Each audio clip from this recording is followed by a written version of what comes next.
Bonjour et bonsoir, fidèles internautes. Et le sentir votre jeunesse en direct de l'Inde. Où est-ce que j'ai sauté tout ça qui normalement comme matin, mais le coup là, tu as un programme, il fallait tout ça de prière, on n'a pas eu le temps. Et aujourd'hui, on a eu le temps, il y a un évangéliste au Guinté moment à côté, à la gauche Nangai. À l'église, ils ont prévu tout ça, et pour des journées à évangélisation, des journées de campagne d'évangélisation, organisées par évangéliste au Guintambi. Tu es le tout sur la naïe, tu es qui m'a betama. Est-ce que vous allez prendre intérêt évangélisation ou vous avez intérêt pour l'église? Au besoin, on a photo ça la première monnaie qui est le monnaie pasteur Francis Longo, le monnaie va se papier Adelino, le monnaie pasteur JP Nguzani, le monnaie pasteur Luki Yvon et le monnaie aussi pasteur Sylvain Bantima en France. Alors, il y a beaucoup de personnes après ça vraiment programme il y a des journées à campagne d'évangélisation et vous allez bah, doit se préparer pour la journée d'évangélisation. Qu'est-ce que les gens vont besoin journée d'évangélisation? Ok, merci. Et le son TV na koyambanga émission na yo. Dans la émission il y a ba Christo juste libondeli nde kozala malamu. Et si vous talangai tokangi misu to bondeli. Seigneur, nous te bénissons. Merci parce que tu nous as donné cette opportunité. Nous voulons parler que de toi.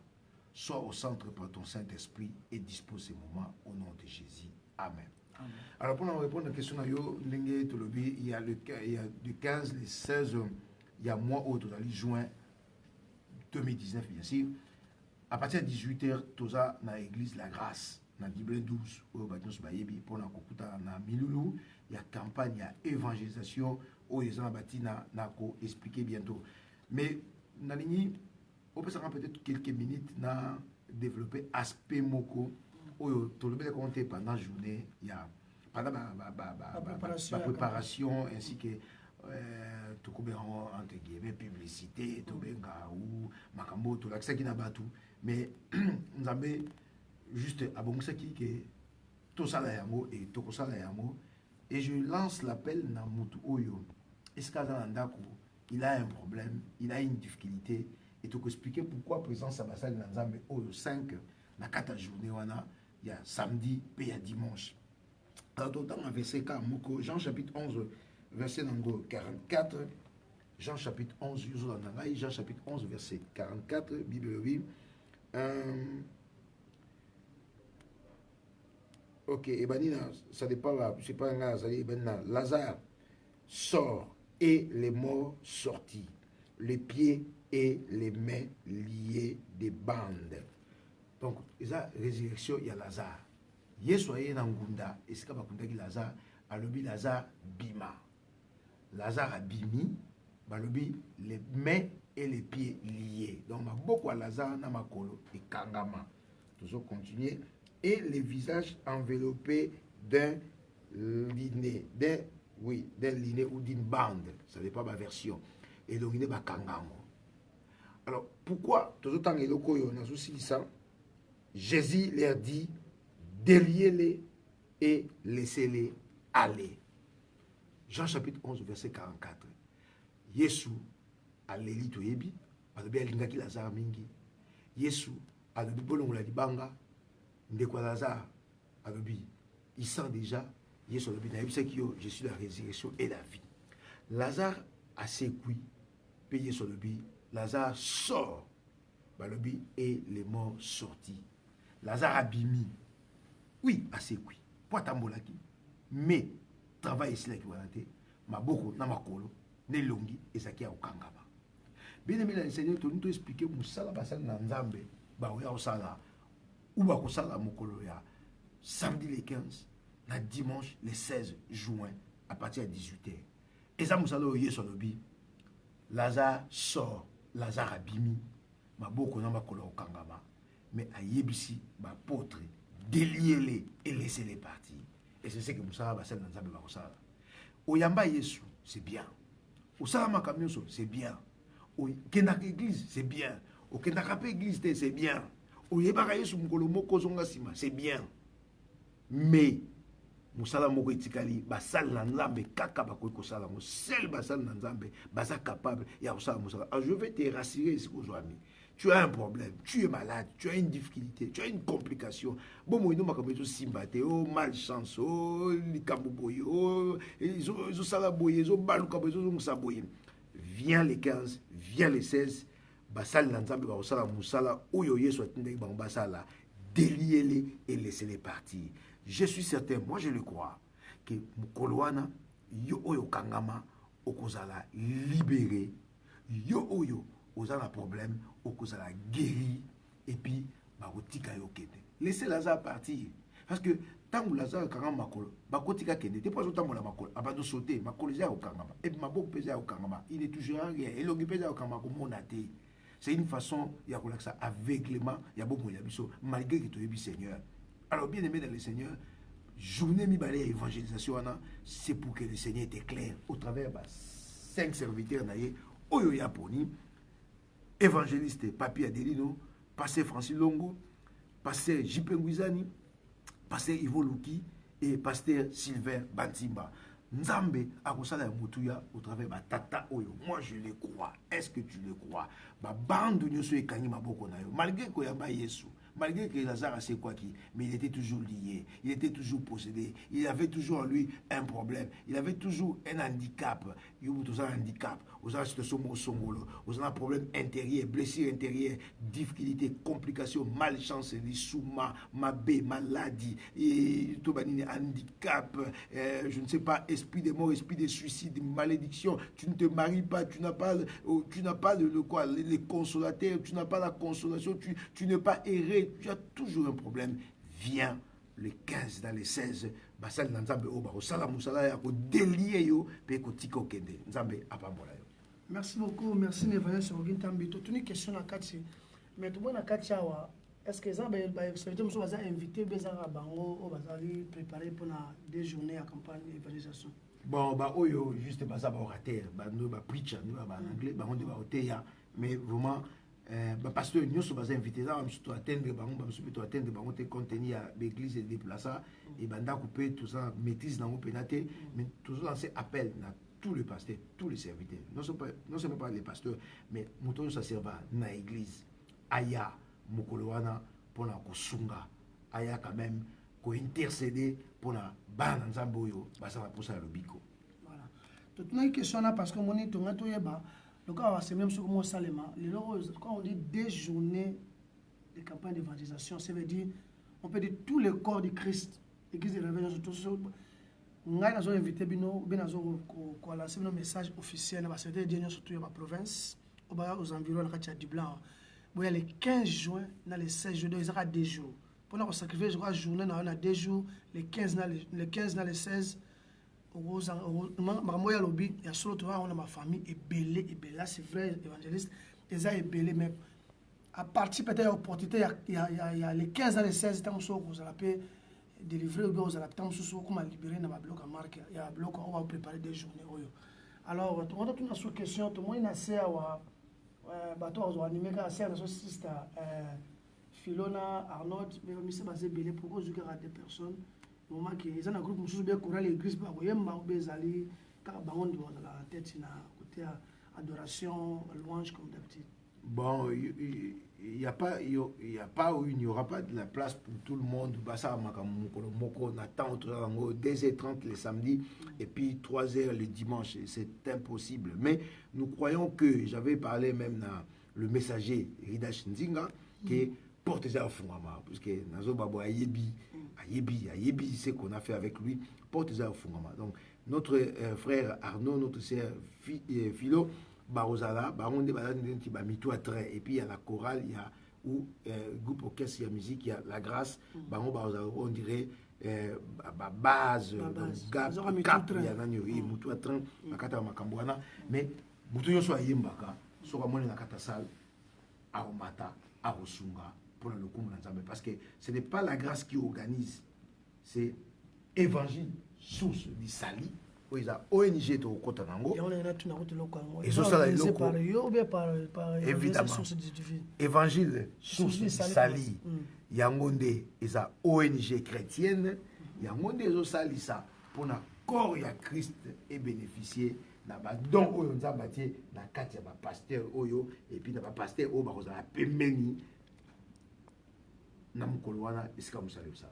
Toujours une question, est-ce que depuis tout ça dans l'émission on a parlé sur membre ASS évolution dans le Canadien, est-ce que tu vas participer pour nous soutenir parce que bientôt là normalement moi tous les caractères moi qui n'a supporter bateau au habiter au monde en invité au soutenir bango ko pesa bango biloko ko kabela bango est-ce que aujourd'hui na moi tamuke bateau Irlande ba pesa bango quelque chose bien part dans nous ba ki lamba ça pas tout ni tout bazo pesa bien bateau ça moi système.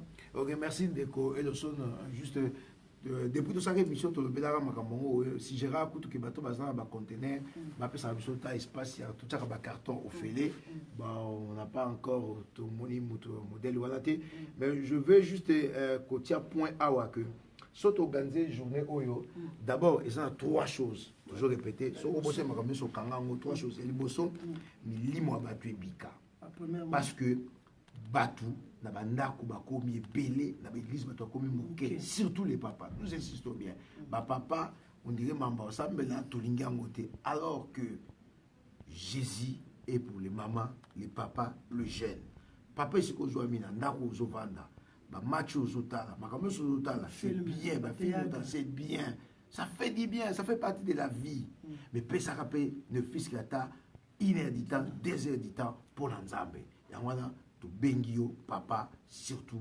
venez nombreux pour écouter Nzambe. Donc premier objectif c'est les âmes milimo e pa Nzambe milimo engoloba ya église songoloté mais milimo ya mboka mobimba mutu nyoso abunga ayepa Nzambe et puis il y a quelqu'un ou alemba et que mama Nzambe so su courage de aya et puis yo pour sambelaka yaka les sous pour Nzamba bakso makasi ça c'est la première chose deuxième chose et ça juste néo do loba le kola to saka makambo. Pendant 2 ans, na cessé, batbaye ba bisoté to lingi koyo to bima na miso abato avec une sortie officielle. Yango to ça ba déclarer biso que to yebani. Et puis ba église oyo ba koza na biso et ba pasteur o non seulement bango mais aussi ba pasteur mususu to ko senga na bango ba comme ba partenaire mususu ça veut dire to ko ke na église to tie carton muto aza elamba akokotia muto aza na sapato akokotia muto aza na kaya akokotia et net cette fois-ci to ça la makambo ya zongsa mona mongo na classe toujours ba bic toujours ba cahier et puis tout ça opération laissa mutu moko et so continuer petit spaghetti boîte de conserve otia et troisième chose eza juste récolte ya fond ba bengi fundraising tout ça na posé un bon to baki nous avons besoin il y a 10 000 € pour notre opération na juillet août septembre et aussi quand on a déplacement vraiment musika et on a une photo na ba moyen tout ça na ba possibilité na continue da biloko tout ça ngoetikali na oyekenda il faut to futa na ba nyongo na nyonso na déplacement na biso moko na équipe à 16 personnes to kenda nango il a fait 4 à 5 pasteurs 2 évangélistes na ba frères mususu intercession tout ça na bango baza ba membre kuna. Il nous faut vraiment un paquet, il nous faut vraiment de l'argent, on a besoin de 10 000 €. Donc, trois choses, oza, au robot, ça va monter, bah, âme et pas dans Zambé, bisotoye, bah, na miso, bah, topo, to, je rappelle, plus moins mingi, et puis, to, joie vraiment mon solo. Mais jusque-là, moutou, vraiment, à mon anité pour les noms songolo, et puis, je lance la paix, il y a le baquet, tu peux savoir lettre, mon souci, à batou, tu peux savoir lettre, pas batou, bah, ça, ma business, ça va, moko. Bato mususu ba ça rappelle ba compagnie to société bango ba aider biso pour la activité oyo jusque là en tout cas on dirait ezana na moi kolenga voilà na profiter la place wana na bato nga na yebi to kena liboso na ba grand frère bazana moi ba entreprise na bino wa kewite bolongoli bato na chômage to bana ka ba grand frère na papa na biso rigo ozana flat hotel ozo bato na musala bo opportunité ya profiter ngo pour na recevoir bénédiction. Et puis aussi pas grand frère sur Alpha Business aux abatu na place batu au long na chômage siko ba o bazana kwa wana tom so la linzala na o yazoloba ko tangisa mo na classe laissa ndeko c'est une opportunité à profiter. Je lance ce message na tous les bâtiments sur la province Irlande awa cette fois-ci ko kenena ONG msuto ko risquer aux na libulu parce que ça tellement trop boité mais tout monde moi sérieux amingi na ASS. Cela veut dire évangile source du salut où ils ont supporté Batou. Nous avons des images où ils ont prévision moins de sécurité, ils ont supporté Batou. Et c'est très important. Tout quel okola vient sur Beken Umberto, tout quel okola là-bas, faut dire non la Irlandais, mettre à dos Antonio, on sait qu'on a bien la mique dioka. tant que vous aurez un carton, vous avez un valise, vous avez c'est une chance.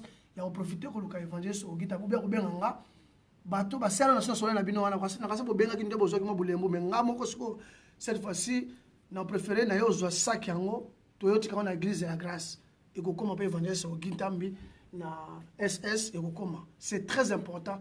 Bah, c'est rebelle au sur la bino makambo, t'as beau la vidéo, wana. T'as la, tu vois, sortie officielle en gros. Na senga bino boya quand même beaucoup d'années évangéliste au guitare face. Bon moi na makambo ça oya sala na province ya Congo et pas na Kinshasa mais na province même ya Congo sur makambo ya ESS. Il fallait sogi mode de l'affaire pour na likambo itali ESS et puis pour na des journées les 15 et les 16 juin ouais bah tout au sein se retrouver kuna tous les évangélistes, tous les pasteurs, les chrétiennes to profiter. Il y a un évangéliste Simon to te annoncé.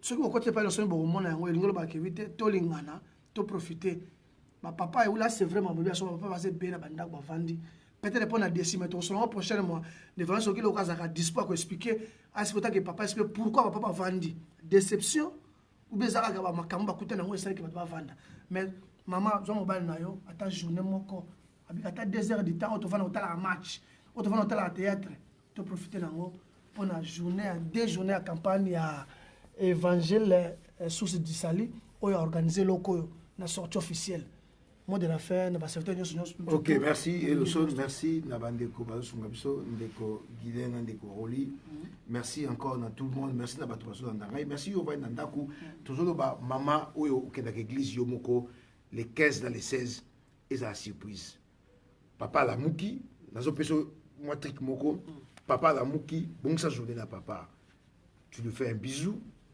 Le bien bon papa ça là aucun était bon ça l'éti spécial vraiment préparer le mois mutuya c'est comme si on recevoir appelé le kwasika alors combien moi c'est papa na royem solo en tout cas les les 15 na lingi to kenanga elongo to kota église to simba na pena ba ba ke to ça moi c'est na mobali et ça la malamu alors tant comme na l'air yango le bien papa tant ko sokola koki bon si papa costume esengeli na cravate et puis côté la voiture so besoin de transport bouillé pour se présenter devant Nzambe na papa na ebisio so sali bongo makambu papa koyoka les 15 na les 16 je te rappelle et je te garantis papa va ndenga tika ki église a ozonga ye moko parce que ba grâce et keseni Dieu azana ba grâce azana ba niveau na ba niveau cette grâce qui va ndeko ba ko dégager ba serviteur Nzambe ba ko dégager. Et ça grâce à Moussou, na no kuta na moté. Alors je lance l'appel na bandeko nyuso oyo bamona ka ko va na ndaku ça paye na webi ça OK ko va na ndaku ça n'arrange rien. Alors ce que décide pour un pasteur na yo, pour un évangéliste na yo, pour une église na yo, pour un nini et que tu veux partager information au Kobenganga téléphone nanga c'est 089 98 21 357 Obenga Toyota Osola. C'est pas tout condamner Moussa Nzambe, mais c'est juste tout aider yo. Tout boyi okene na lola, pardon, okene na lifelo parce que Moussa Nzambe sa kilo comme abe et puis yo zo ki décision o tika ki Nzambe te. To lingi yo okene na lola ata Moussa Nzambe wana bunga kinzela.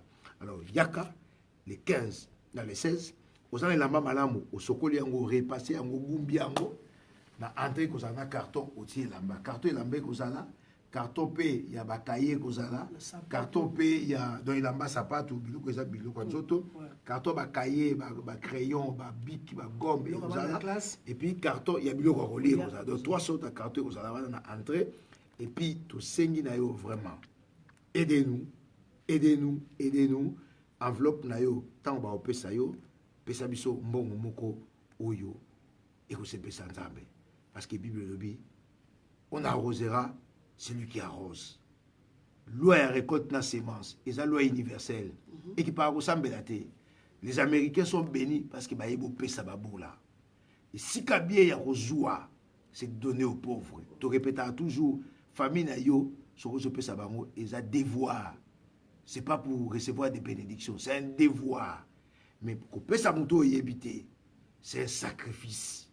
En retour, batouana ba obon de la ponayo, puis surtout obon de la ponayo, nzambe na nguya akosala ya minene et puis lola ekomona yo. Rendez-vous en tout cas les 15 na 18h to démarrer, les 16 dimanche na 18h to démarrer. Nzambe a opambola yo. Ne viens pas maboko no makolo. Yaka ne loko mona koli na god na yo et puis yaka ne loko mona poche. Nzambe a opambola yo. Yosa malade, viens. Les 2 jours là, c'est pour toi, c'est pour ta guérison. Ne rate pas cette occasion et surtout vivre pour aimer le Seigneur.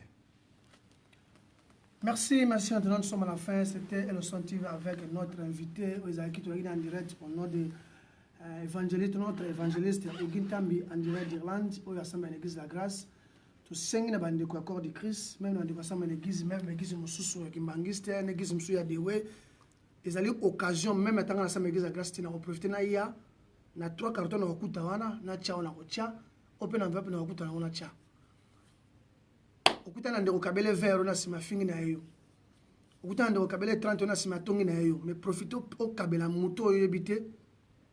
Je crois que au Ginta ba komisa yango na place à moto mona na vite aza ni membre de famille na yo bokutana te mais nzambe tanga wazongisa yango yo zala plus comprenez exemple na pesi po ngala make-up lo na mona ndenge zalaka ya wana préfère minga na pesa chege moko be mutu mona balabala ke na pesa mutu moko elewe kewi mutu so na pesi bo tana kolemba je muso wanga ondi manenga te mais tana pesi mutu wana ebité na lukata mwa kaye na lukata mwa bic na lukata mwa spaghetti ata mwa sardine ata mwa chemise ata mwa nini tout cela ndeko profitez de l'occasion yo le 15 juin et le 16 juin chez évangéliste Ogintambi dans l'église de la grâce où quand même la pasteur qui vont là-bas on se retrouve tous même date à 18h na l'église tout et vous allez ceci les serviteurs de Dieu avec l'église mususu yo ça ndeko to kende kuna pona ESS na sortie officielle to profiter et donc to aider ba pauvre ba to yebite na zo répéter to aider anaka to pesa la kebele to pesa na mboka mais to profiter na quelque chose dans enveloppe ya ko kabela ndeko on to yebite. Merci na bino la connecter, merci à l'équipe à tout est possible à Elson TV. Merci à maître Adou Antonio, merci à l'ami Dioka, merci à Massive Matabisi, merci à ma grande sœur Fimbaki, merci à l'équipe à tout est possible chez MTT là au Japon Willow Pelele, merci aussi à Maman de Diblé, équipe à Makas au beau travail à Elson TV tous ensemble. Merci à Justin Lota, ma solo au bagino au balanga tala maramango yango sorti officiel yango. Fait non à l'Irlandais, obi to kendaka pour na ko aider to profiter les 15 jours. Je suis sûr toutes les églises, à partir de 18h, ils ont déjà passé ici. Mais tous ces retrouver l'église de la grâce, tout à 3 cartons, tout ça là, et là, comment est important. Tu profiter de la bénédiction et que sunga biso. Merci Nabino, merci na frère Oli, et merci aussi na Guilain, on a une surprise. Ce qui était à mon souci, ils ont battu, mais tu profiter, on a un candidat sur les 15, la cause à l'endroit, il y a ma bénédiction et non malédiction. Merci Nabino, ciao, ciao, ciao, ciao, ciao. Bye bye.